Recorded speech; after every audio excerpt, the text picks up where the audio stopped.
તરફ મહેસાણાના ઊંઝામાં જીએસટી વિભાગની મોટી કાર્યવાહી। જીએસટી ટીમના અંદાજે 10 પેઢીઓ પર દરોડા પાડ્યા છે। તો મહેસાણા અમદાવાદ વિભાગની ટીમોના દરોડા પેઢીઓ અને ટ્રાન્સપોર્ટરને ત્યાં તપાસ હાથ ધરાઈ છે। તો મોટી સંખ્યામાં કરચોરી પકડાઈ તેવી શક્યતાઓ પણ હાલ સેવાઈ રહી છે।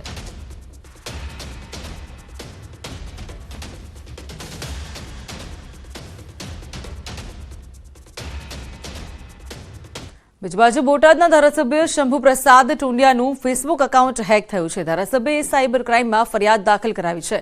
ઢડા ઉમરાળા બેઠકના શંભુપ્રસાદ ટુંડિયા તેઓ ધારાસભ્ય છે અને તેઓનું ફેસબુક એકાઉન્ટ હેક થયું છે।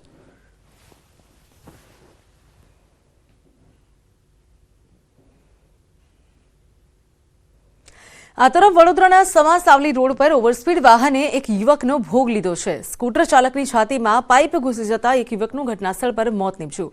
ઘટનાસ્થળેથી પસાર થઈ રહેલા પીએસઆઈએ અન્ય ઇજાગ્રસ્ત યુવક માટે દેવદૂત બની આવ્યા હતા। તો પીએસઆઈ અરુણ મિશ્રાએ અકસ્માતમાં ઇજાગ્રસ્ત યુવકને એમ્બ્યુલન્સ મારફતે હોસ્પિટલ ખસેડ્યો। સમગ્ર ઘટનાનો વિડીયો પણ હાલ સામે આવી રહ્યો છે।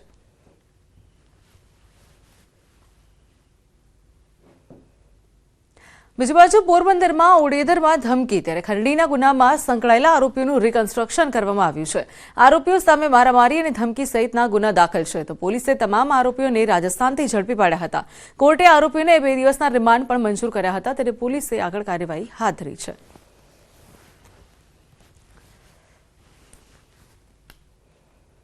આ તરફ રાજકોટમાં બેંક એટીએમમાંથી ચોરી કરતી ગેંગનો પર્દાફાશ થયો છે। આ ગેંગ એટીએમમાં જઈને પોતાના કાર્ડથી નાણાં ઉપાડતી હતી।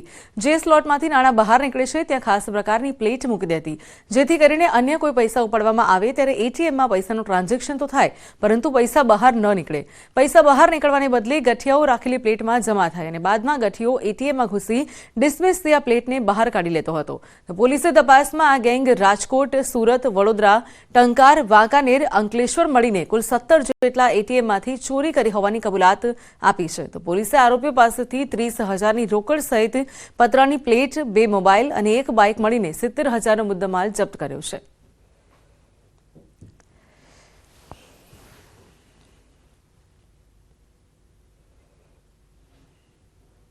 આ આરોપીઓની એક એમો જોઈએ તો આરોપીઓ સર્વપ્રથમ પેલા સિક્યુરિટી વગરનું એટીએમ ટાર્ગેટ કરતા, જેમાં તેઓ પહેલા એટીએમ મશીનમાં પોતે જાય, અંદર 500 રૂપિયા જેવી રકમ ઉપાડે। જેવું એટીએમનું વેન્ડિંગ સ્લોટ ખુલે એટલે આ જ પ્રકારનો એક ચીપિયો અંદર ભરાવી દેતા, ફિટ કરી દેતા। ત્યારબાદ જે પણ આ એટીએમ યુઝ કરે તો એના ખાતામાંથી પૈસા ડિડક્ટ થઈ જાય, પણ જે પણ પૈસા એના ખાતામાંથી નીકળે એ એટીએમમાં આ જગ્યાએ ફિક્સ થઈ જાય।